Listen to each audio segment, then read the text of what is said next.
Hello student. आप सभी लोग कैसे हैं? आप सभी लोगों का हमारे यूट्यूब चैनल गगन एजुकेशन में स्वागत है। आज हम यूपी बोर्ड 2026 के लिए बहुपद के इम्पोर्टेंट क्वेश्चन को सॉल्व करेंगे।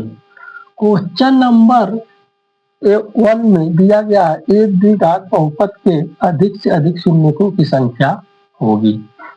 देखिए, आपको पता है जो दो घात बहुपद होता है ए X square plus B X plus में सी के रूप का होता है, और हमें पता है कि द्विघात बहुपद के लिए नेसेसरी कि ए का मान 0 नहीं होना चाहिए। अगर ए 0 हो जाएगा तो आपका क्या होगा कि द्विघात बहुपद नहीं कहलाएगा। अगर यहाँ पे आप 0 रख देंगे तो आपका क्या हो जाएगा, एक घाती बहुपद हो जाएगा। इसलिए ए का मान 0 हम नहीं रख सकते हैं। और जो आपका ए बी एंड जो सी होती है, ये आपकी क्या होती है, वास्तविक संख्याएं। वास्तविक संख्याएं का मतलब है आपका परिमेय से जो संख्याएं मिलकर बनी हो और अपरिमेय से मिलकर बनी हो। तो देखिए, इसमें पूछा गया है द्विघात बहुपद के अधिक से अधिक शून्यकों की संख्या होगी। तो दो घात बहुपद में चर की संख्या अधिकतम 2 होती है, इसलिए आपका द्विघात बहुपद के अधिक से अधिक शून्यकों की संख्या 2 होगी। क्वेश्चन नंबर 2 में पूछा गया है, बहुपद x square plus 7x plus 10 के शून्यक है के शून्यक होंगे। ऑप्शन ए में आपको दिया गया है -5 -2। ऑप्शन बी में दिया गया है 2 5। ऑप्शन सी में दिया गया है -2 5। ऑप्शन डी में दिया गया है -5 2। ये क्वेश्चन आपका यूपी बोर्ड 2020 में पूछा गया है। तो देखिए, इस बहुपद के शून्यक को हम कैसे ज्ञात करेंगे। सबसे पहले देखिए, जो बहुपद दिया रहता है उसे हम f(x) बराबर लिख लेते हैं एक्स स्क्वायर प्लस में 7x प्लस में 10। अब देखिए, बहुपद के शून्यक ज्ञात करने के लिए f(x) की वैल्यू हम क्या रखते हैं, 0 रखते हैं, अर्थात x square plus 7x plus में 10 इक्वल टू 0। अब देखिए, इसमें हम क्या करेंगे, इसका गुणनखंड करेंगे। अब 10 का हम ऐसा फैक्टर करेंगे कि हमारा यहाँ पे कितना आ जाए, 7x आ जाए। तो 10 का एक फैक्टर होता 5 दूनी 10। आप 5 में जो 2 जोड़ देंगे कितना आ जाएगा, 7। तो आपका हो गया एक्स स्क्वायर प्लस में 5x प्लस में 2x प्लस में 10। कितना हो गया, 10 इक्वल टू 0। इक्वल टू क्या आ गया, 0।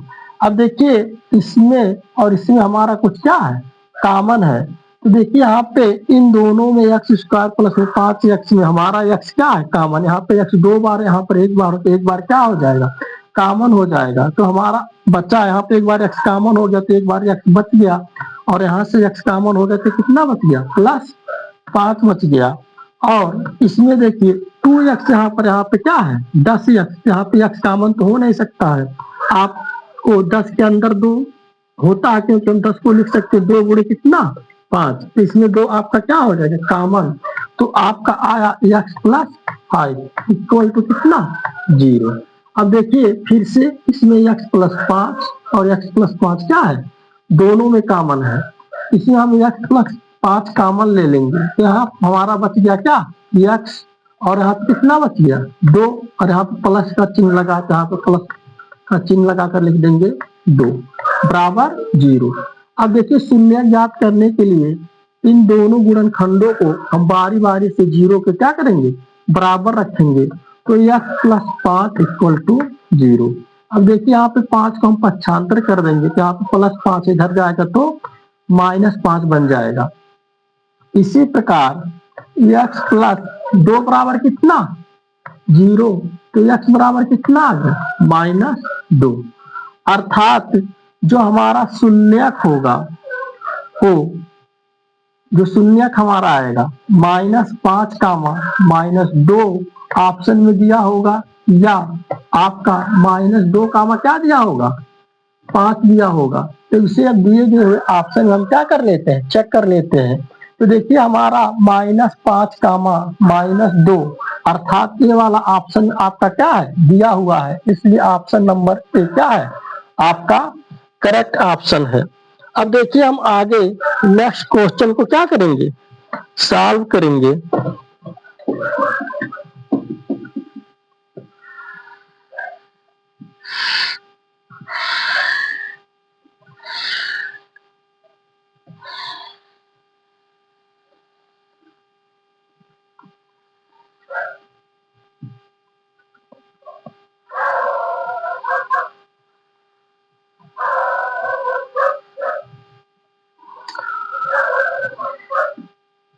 क्वेश्चन नंबर 3, क्वेश्चन नंबर 3 में आपसे पूछा गया है बहुपद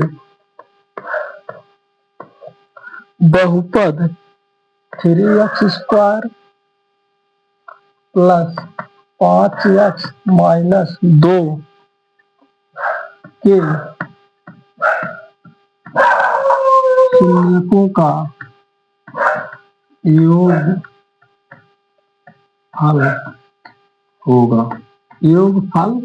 होगा।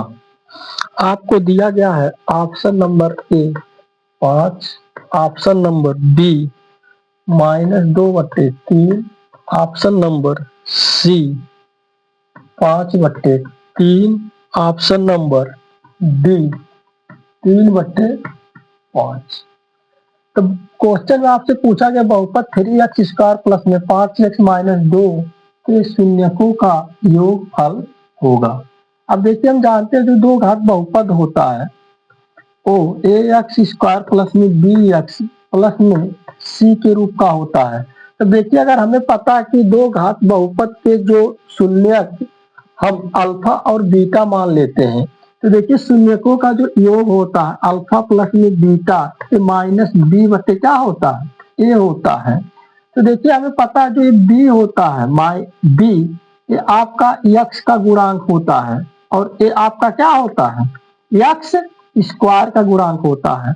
अतः आपका अल्फा प्लस में बीटा बराबर क्या हो जाएगा, यहाँ पे देखिए b का मान रखने की आप x के गुणांक का मान रखेंगे, यहाँ पर आप माइनस दिया तो माइनस लगाएंगे, x का गुणांक कितना है 5, तो कितना हो गया 5 और a क्या है x² का गुणांक है, तो a का मान कितना दिया गया है 3। तो आपका अल्फा प्लस में बीटा का मान कितना आ गया -5/3। ये जो आपका ऑप्शन सी क्या होगा, करेक्ट ऑप्शन होगा। अब देखिए आगे हम नेक्स्ट क्वेश्चन को क्या करेंगे, सॉल्व करेंगे। अब देखिए नेक्स्ट क्वेश्चन में आपसे पूछा गया है, इसी प्रकार नेक्स्ट क्वेश्चन में आपसे पूछा गया है कि बहुपद 4x² माइनस 4x प्लस 1 के शून्यकों के गुणनफल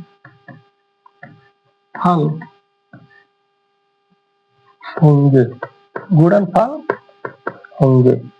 ये क्वेश्चन नंबर आपका क्या है 4।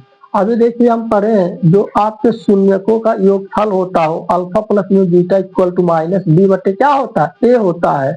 इसी प्रकार आपके क्या होता है द्विघात बहुपद के शून्यकों का गुणनफल alpha into beta equal to होता है c/a, जहां आपका c जो है ये अचर पद होता है और ये आपका क्या होता है x² का गुणांक। तब आपका आंसर क्या हो जाएगा alpha into beta equal to c आपका अचर पद है तो अचर पद 1 दिया गया है। ये आपका क्या है x² का गुणांक, तो x² का गुणांक कितना है 4। तो अल्फा और बीटा के जो गुणनफल आ गया अर्थात शून्यकों का गुणनफल कितना आया 1/4। तो ये आपका क्या होगा करेक्ट आंसर होगा। अब देखिए यहां से आगे हम नेक्स्ट क्वेश्चन को क्या करेंगे सॉल्व करेंगे। तो यहाँ पे देखिए यहाँ से आगे हम क्वेश्चन नंबर 5 को क्या करते हैं, सॉल्व करते हैं। क्वेश्चन नंबर 5 में आपका दिया गया है, आपको एक ग्राफ दिया गया है। इसमें पूछा गया है कि यक्स अक्ष, इसमें पूछा गया है आपसे कि ग्राफ में एफ एक्स के शून्यकों की संख्या होगी। तो देखिए ग्राफ आपको इस प्रकार से आपको ग्राफ दिया गया है। इसमें पूछा है शून्यकों की संख्या होगी, शून्यकों की संख्या होगी। ये आपका यक्स है, ये आपका क्या है, यक्स डैश, ये आपका वाई है, ये आपका क्या है, वाई डैश। देखिए जैसे हमें पता है अगर कोई भी आपका जो बहुपद होता है वो आपका F X equal to A X square plus में बी एक्स प्लस में सी के रूप का होता है। अगर हम मान ले कोई बहुपद आपका एफ एक्स एक बहुपद है तो इसके जो शून्यक होंगे, शून्यक जो होते हैं वो क्या होते हैं, यक्स के निर्देशांक होंगे। क्या होंगे, यक्स अक्ष के क्या होते हैं, निर्देशांक होंगे। अर्थात आपका y बराबर एफ एक्स का जो का ग्राफ यक्स अक्ष को जहां जहां पर काटेगा आपके एफ एक्स के उतने क्या होंगे, शून्यक होंगे। तो देखिए जैसा कि हम यहाँ पे निर्देशांक ज्यामिति में पढ़ते हैं, यक्स डैश को आप क्या कहते हो, यक्स अक्ष कहते हो, वाई और वाई डैश को आप क्या कहते हैं, वाई अक्ष कहते हैं। तो देख लीजिए यहाँ पर आपके जो y बराबर एफ एक्स का जो आपका ग्राफ है यक्स अक्ष को कहाँ कहाँ पर क्या कर रहा है, काट रहा है। तो देखिए एक जगह यहाँ पे काट रहा है, दूसरी जगह यहाँ पे और तीसरी जगह क्या, यहाँ पे।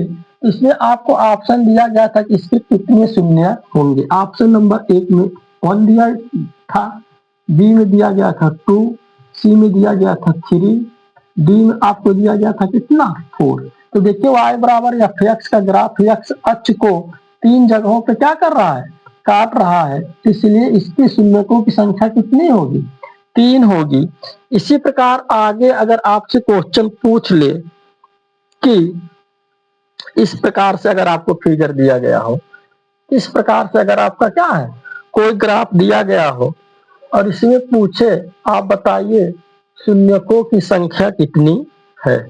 तो देखिए आपका ए यक्स डैश है, ये आपका क्या है, वाई डैश, अर्थात ये आपका यक्स डैश है, आपका यक्स अक्ष है, ये वाई डैश है, ये आपका क्या है, वाई अक्ष। तो देखिए मान लीजिए अगर एफ एक्स कोई एक बहुपद होता है तो उसके जो शून्यक होते हैं यक्स के क्या होते हैं, निर्देशांक होते हैं। जब आपका क्या होता है y बराबर एफ एक्स का ग्राफ एक्स अक्ष की जितने अक्षों पर क्या करता है, काटता है, शून्यकों की संख्या उतनी होती है। तो देखिए ये जो आपका y अक्ष का ग्राफ है एक्स अक्ष को आपको केवल और केवल एक बिंदु पर क्या कर रहा है, काट रहा है। इसलिए इस ग्राफ में शून्यकों की संख्या कितनी होगी, 1 होगी। तो देखिए बच्चों ये भी क्वेश्चन आपका 2020 में क्या है पूछा हुआ है और एक क्वेश्चन आपका 2019 और 2000 क्या है 24 में क्या था पूछा गया था। इसी प्रकार से आपको आगे एक ग्राफ हम आपको और बताते हैं जो ये भी क्या है परीक्षा में पूछा हुआ है। इसमें देखिए इस एक ग्राफ इस प्रकार से दिया गया था, ये आपका क्या है यक्स डैश, ये आपका क्या है वाई एंड वाई डैश। तो देखिए इसमें ग्राफ आपको इस प्रकार से कुछ दिया गया है। तो पूछ रहा है कुल इसमें शून्यकों की संख्या कितनी है। देखिए इस प्रकार के आप 2 क्वेश्चन कर चुके हैं। ये क्वेश्चन नंबर कितना है, ये आपका क्वेश्चन नंबर आपका, वैसे तो क्वेश्चन नंबर आपका 7 है जबकि ग्राफ वाला क्वेश्चन है कैसा है, क्वेश्चन नंबर 3 है। तो देखिए आपका ये जो y अक्ष का ग्राफ है ये आपका यक्स डैश अर्थात यक्स अक्ष को कितनी जगह काट रहा है। इसे आप क्या करेंगे, काउंट कर लेंगे 1 2 3 एंड 4। इसके शून्यकों की संख्या बराबर 4। यही आपका क्या होगा, करेक्ट आंसर होगा। अब देखिए आपसे नेक्स्ट क्वेश्चन में पूछा गया है, नेक्स्ट क्वेश्चन में आपसे पूछा है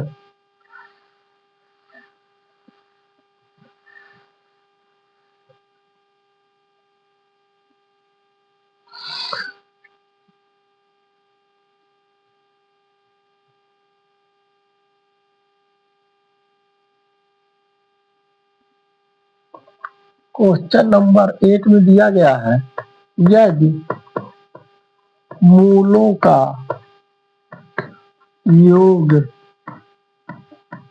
हल तथा गुणन हल एक हो तो द्विघात बहुपद होगा, दो घात बहुपद होगा। तो देखिए यहाँ पर ऑप्शन नंबर ए में आपको दिया गया है एक्स स्क्वायर प्लस में 2x प्लस में क्या दिया गया 1। ऑप्शन नंबर बी में दिया गया है आपको x square minus 2x plus में 1। ऑप्शन नंबर सी में आपको दिया गया है x square minus x plus में 1। ऑप्शन नंबर डी में आपको दिया गया है इनमें से कोई नहीं, इनमें से कोई नहीं, कोई नहीं। ये क्वेश्चन आपका पूछे जाने की क्या है, संभावना है।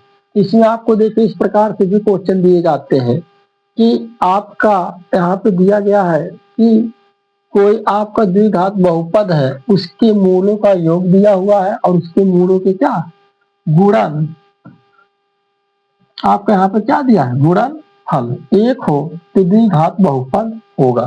तो देखिए यहाँ पे इसका हल क्या होगा, यहाँ पे देखिए आपको बताया गया अल्फा प्लस में बीटा बराबर आपका कितना दिया है 1 एंड अल्फा इंटू बीटा बराबर कितना दिया है 1। तो देखिए हम जानते हैं द्विघात बहुपद को लिखना, तो देखिए द्विघात बहुपद को लिखने का आपका सूत्र होता है एक्स स्क्वायर प्लस आपका x square minus alpha plus में beta into x plus alpha into beta. ये आपका क्या होता है द्विघात बहुपद का, बहुपद को लिखने के लिए क्या होता है सूत्र, यदि उनके मूल क्या हो दिए गए हो।